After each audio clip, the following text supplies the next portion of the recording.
watching Vnews Bulletin. I'm Vu Ngo presenting you today's top stories as usual. State leader meets newly accredited ambassadors.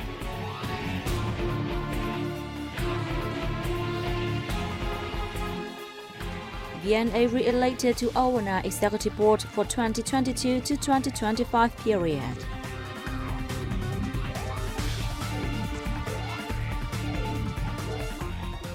And later on, Cham people in Ninh Thuận province celebrate Cờ Festival.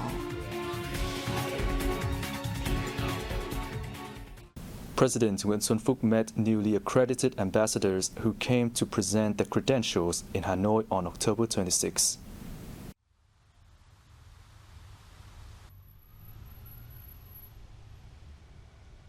Receiving the letter of credentials of El Salvador President Nayib Bukele from Ambassador Ruben Orocos Burgos, President Nguyễn Xuân Phúc welcomed El Salvador's move to open its embassy in Hanoi after the two countries established their diplomatic relations in 2010. The ambassador said that the opening of the embassy in Hanoi is President Nayib Bukele's important decision. It not only has strengthened relations with Vietnam, but also with countries in Southeast Asia. The diplomat said that besides an existing factory, El Salvador is interested in expanding investment in Vietnam in agriculture, fisheries, and climate change adaptation. Presenting the letter of credentials of Indian President Draupadi Murmu to President Nguyễn Xuân Phúc, Ambassador Sandeep Ira said the President, Prime Minister and Ministers of India all affirmed their desire to strengthen ties with Vietnam. President Phúc highlighted Vietnam's consistent policy of always attaching importance to the comprehensive strategic partnership with India. The state leader asked the ambassador to continue promoting cooperation in investment and further open the Indian market for Vietnamese agricultural products, striving to soon exceed the target of $15 billion in two-way trade.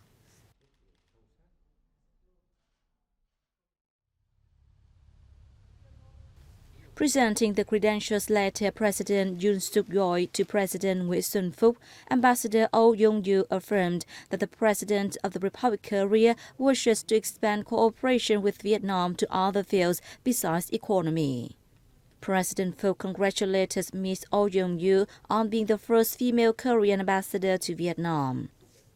He said the two countries should make greater efforts to raise two-way trade to $100 billion by 2023 and $150 billion by 2030. A high-ranking delegation of the Communist Party of Vietnam, led by Politburo member and chairman of the party's Central Committee's Commission for Internal Affairs Phan Đình Trạc, paid a working visit to Argentina from October 22 to 26 as part of their tour of Latin America. Speaking at these meetings, Trạc applauded the thriving traditional friendship, cooperation, and comprehensive partnership between Vietnam and Argentina. The official stressed that two countries share many common values and have unceasingly intensified cooperation and mutual support at international forums. For their part, the Argentinian officials spoke highly of Vietnam's enormous achievements and growing reputation in the world. At the meetings, the two sides agreed on measures to develop bilateral relations in a more practical and effective manner. They also discussed many international and regional issues of common concern. Vietnam's recent election to the United Nations Human Rights Council is a clear demonstration of the Vietnamese government's efforts to protect human rights and the increasing improvement of living conditions in Vietnam. President of the Czech-Vietnam Friendship Association, Milos Kusi, has said.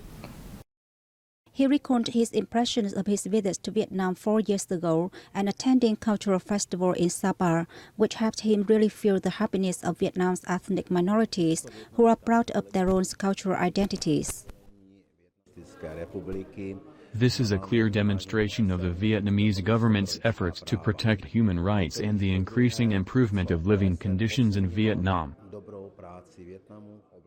Kushi highlighted Vietnam's economic achievements, saying that Vietnam's economic growth is a phenomenal success.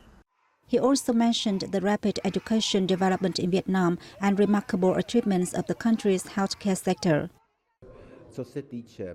Vietnam is also focusing on cleaning up the marine environment and modernizing transport infrastructure. The achievements have helped improve the quality of life for Vietnamese people, as well as further promote the protection of human rights in the country. He also spoke highly of Vietnam's efforts to promote international dialogue and cooperation in the spirit of mutual respect and understanding, taking into account specific conditions and interests of all countries, especially developing countries.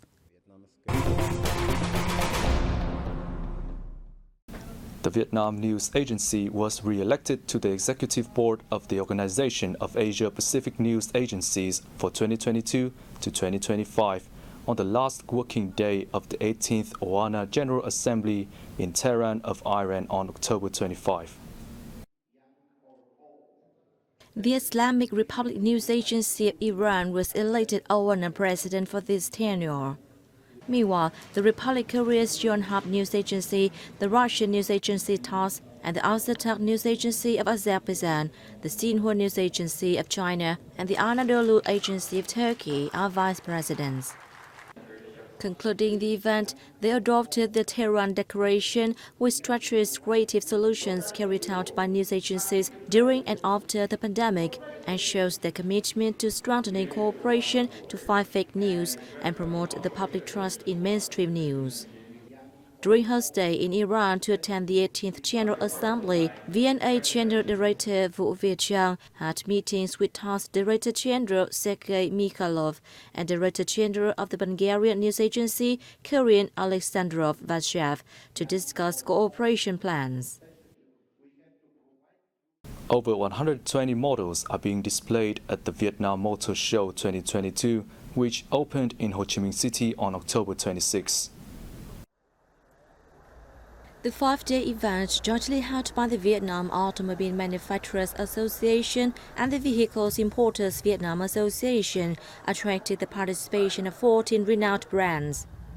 The Vietnam Motor Show 2022 also marks the first-time participation of other means of transportation from well-known brands in the industry, including trucks, large-capacity vehicles, and electric vehicles.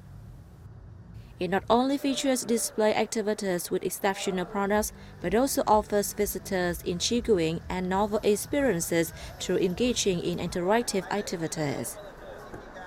Organizers said that through the show, they want to show their efforts to bring high-quality products to consumers and contribute to the development of Vietnam's automobile industry. Vietnam's fertilizer exports have set a new record as the 9-month revenue was already $300 million higher than last year's figure. According to the General Department of Vietnam Customs, in the first 9 months of 2022, the country shipped nearly 1.39 million tons of fertilizer, with $886 million abroad, soaring over 45% in volume and 166% in value from a year earlier. After nearly 1 year of strong fluctuations in the global market due to political and economic uncertainties, fertilizer prices have shot up, and many Vietnamese producers have taken this chance to promote overseas shipments. Export prices posted sharp growth due to the COVID-19 pandemic in 2020 and 2021, and especially since the beginning of 2022 as a result of the Russia-Ukraine conflict. Besides, as domestic demand stands at about 11 million tons a year, while factories in Vietnam are licensed to produce over 29 million tons annually, businesses have been working to seek markets and boost exports.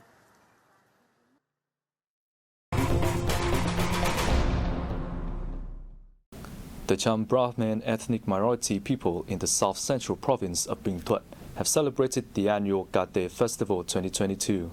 Let us take a look. From early in the morning, dignitaries and Cham followers of the Brahmin religion held a procession of costumes of the gods to Poklong Garai Tower. In the space of the ancient tower, Brahmin dignitaries expressed their gratitude to the gods and ancestors who have blessed them with good health and abundant crops. The dignitaries also showed their gratitude to the party and the state for their timely support and attention to local people, helping them have better lives. All villagers prepare offerings for worshipping, and our family prepared boiled chicken, fruit, rice, and soup. We prayed for peace and good health. This is the biggest festival of the Cham people, so we are happy and excited. With the sounds of pralanung drums and Saranai trumpets filling the air, Cham youngsters in traditional costumes sing and dance in celebration, captivating visitors to the festival. After a 2-year hiatus due to COVID-19, this year's Kati festival attracted a large number of people, both locally and from other cities and provinces.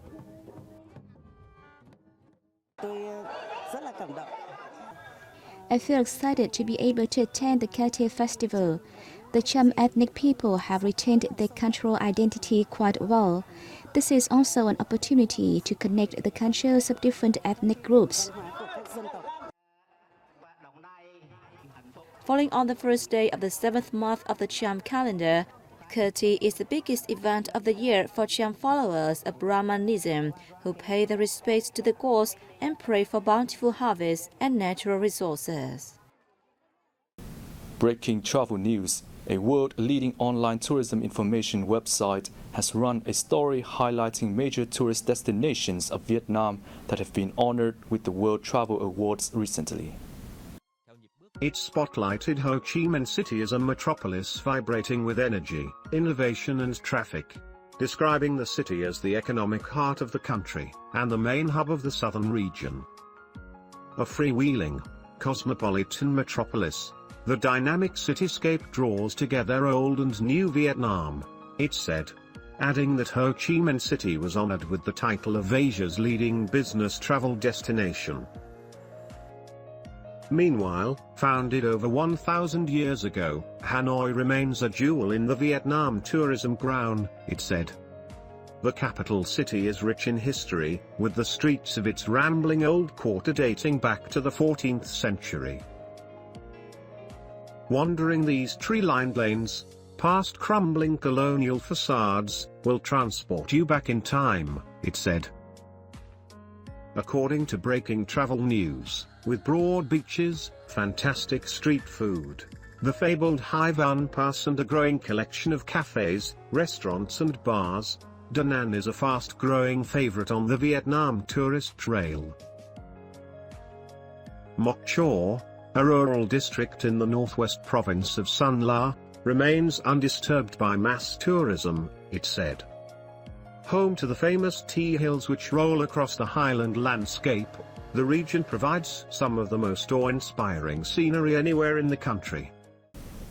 An additional 20 international airlines operating in Vietnam have come to Phu Quoc Island, off the coast of the Mekong Delta province of Kiên Giang, to explore opportunities to develop the route network to or from there. Phu Quoc is now a destination of great interest to domestic and international travel companies. After the COVID-19 pandemic, the number of tourists to Phu Quoc increased dramatically, with an average of 80 to 90 flights landing or taking off a day. Currently, there are 5 international routes operating flights to or from Phu Quoc with a frequency of 8 flights a day, such as India, the Republic of Korea, Thailand, and Malaysia. Phu Quoc International Airport is currently one of the 5 airports with the largest number of passengers among the total of 29 airports in Vietnam. So far, about $70 billion has been registered and invested in the city.